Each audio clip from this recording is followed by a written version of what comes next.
તુલે અમારે હાલતા ચકલઈ જાળવા ગાંધીગીરીમાં પવનની થપાટથી આમ હિલોળે ચડ્યા હોય ઘેઘુર આહટ મહિનામાં ઈ કેવા લાગે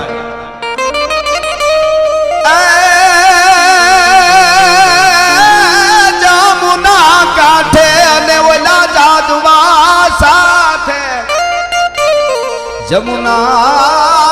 કાંઠે અને ઓલા જાદવા સાથે જાણે ગોપીઓ ઘૂમી રહી અને હાદુલાની ડણ કોથાતી જસોદાની થાક ફેરાતી